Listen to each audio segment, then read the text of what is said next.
अब हम जानेंगे कि परागकणों का निर्माण कैसे होता है। परागकणों के निर्माण की जो प्रक्रिया होती है उसे लघु बीजाणु जनन यानी माइक्रोस्पोरोजेनेसिस कहते हैं।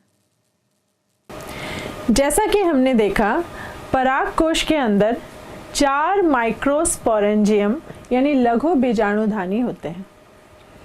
अब यदि इन माइक्रोस्पोरेंजियम यानी लघु बीजाणुधानी को देखें तो इसके अंदर बहुत सारी कोशिकाएं होती हैं जिसे हम बीजाणु जनन उत्तक यानी स्पोरोजेनस टिश्यू कहते हैं। ये जो बीजाणु जनन उत्तक है, नाम से पता चल रहा है कि ऐसे उत्तक, ऐसी कोशिकाएं जो बीजाणु को निर्माण करती है, बीजाणु का निर्माण करती है। तो ये जो बीजाणु जनन उत्तक हैं, इनमें से कुछ कोशिकाएं लघु बीजाणु मात्र कोशिका यानी माइक्रोस्पोर मदर सेल के जैसे कार्य करती हैं। अब ये माइक्रोस्पोर मदर सेल के जैसे जब ये कार्य करती हैं तो इनके जो केंद्रक होते हैं वह द्विगुणित होते हैं। द्विगुणित यानी कि 2n, यानी केंद्रक में 2 सेट होते हैं गुणसूत्र के। ये माइक्रोस्पोर मदर सेल यानी लघु बीजाणु मात्र कोशिका फिर अर्धसूत्री विभाजन करती है। इसके जो केंद्रक है वो अर्धसूत्री विभाजन करते हैं। आप जानते हैं अर्धसूत्री विभाजन होने से जो जनक कोशिका है वो 4 संतति कोशिकाओं का निर्माण करते हैं और 4 संतति कोशिकाओं में जो गुणसूत्र होते हैं वह जनक की कोशिकाओं के गुणसूत्र की संख्या के आधे होते हैं, यानी कि अगुणित कोशिकाएं बनाती हैं।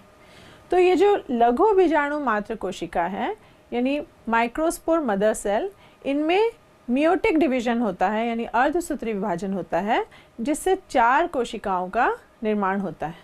इन 4 कोशिकाएं जो होती हैं ये समूह में व्यवस्थित हो जाती हैं और यह एक टेट्राड यानी चतुष्क का निर्माण करती है। इस प्रकार से चतुष्क का निर्माण करती है और इसे माइक्रोस्पोर टेट्राड यानी कि लघु बीजाणु चतुष्क कहा जाता है। ये एक दूसरे से जुड़ी हुई होती है। लेकिन जब एंथर यानी परागकोश धीरे धीरे परिपक्व होते जाते हैं तो इसके अंदर जो ये टेट्राड है यानी माइक्रोस्पोर टेट्राड है, ये इसके जो चारों कोशिकाएं हैं वो एक दूसरे से अलग होने लगते हैं, ये अलग हो जाते हैं। और ये जो अलग हो गए हैं अब इनको क्या कहते हैं? माइक्रोस्पोर कहते हैं। माइक्रोस्पोर यानी लघु बीजाणु। ये लघु बीजाणु फिर धीरे धीरे विकसित होकर पराग कण यानी कि पोलन ग्रेन्स में परिवर्तित हो जाते हैं। यदि हम एक पराग कण को देखें, इसकी संरचना को देखें, ये देखिए एक पराग कण है यानी कि पोलन ग्रेन है। इसे यदि हम देखें तो यह 2 भित्तियों से घिरा हुआ होता है। इसकी जो बाहरी भित्ति है इसे एक्साइन कहते हैं यानी बाह्य चोल कहते हैं और इसकी जो अंदर की भित्ति है इसे इंटाइन यानी अंतः चोल कहा जाता है। जो एक्साइन होता है यानी कि जो बाह्य चोल होता है वह काफ़ी मोटा और मजबूत होता है। यह जो पदार्थ से बनता है, जो कार्बनिक पदार्थ से बनता है, उसको स्पोरोपोलोनिन कहते हैं।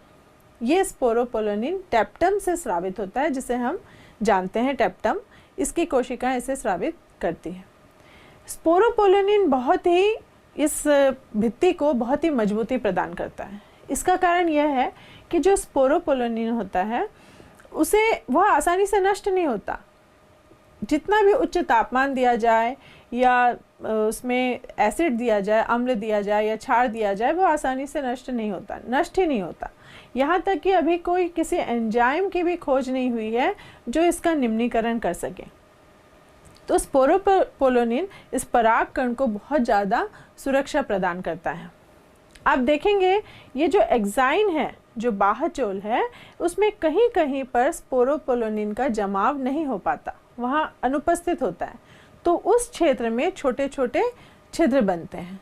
अधिकतर एक बीजपत्री यानी मोनोकॉट में एक ही छिद्र देखने को मिलता है और जो द्विबीजपत्री है उसमें एक से अधिक, किसी में 3 भी दिखाई देते हैं, 3 या उससे भी अधिक छिद्र देखने को मिलता है। तो उन छिद्रों को जर्मपोर यानी कि जनन छिद्र कहा जाता है।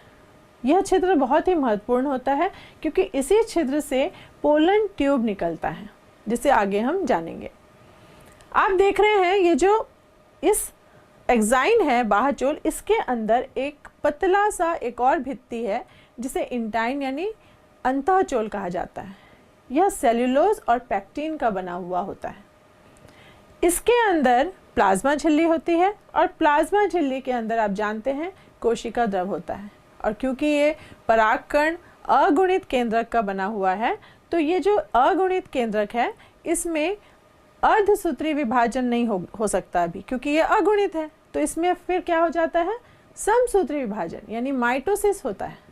और इससे का जो केंद्रक है वो 2 केंद्रकों में विभाजित हो जाता है। और धीरे धीरे इसमें साइटोप्लाज्मिक यानी कि कोशिका द्रव का विभाजन होता है।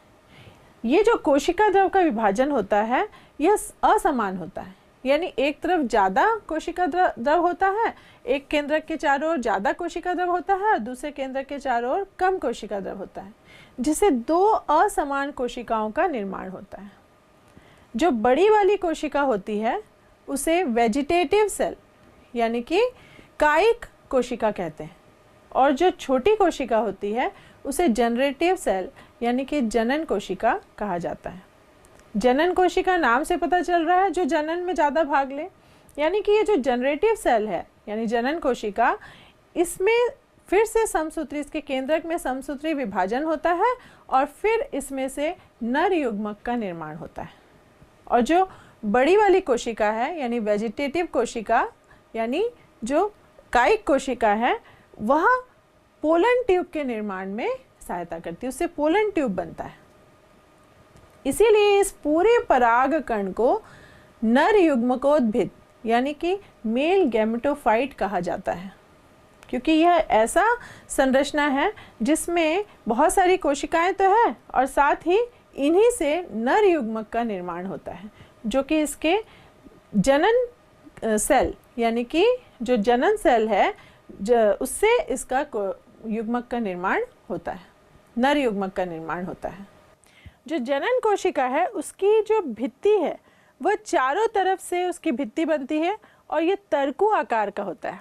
और जब ये चारों तरफ से उसकी भित्ति का निर्माण हो जाता है तो ये छोटी सी तरकू आकार की जनन कोशिका इस वेजिटेटिव कोशिका यानी कायिक कोशिका के ऊपर तैरती हुई होती है।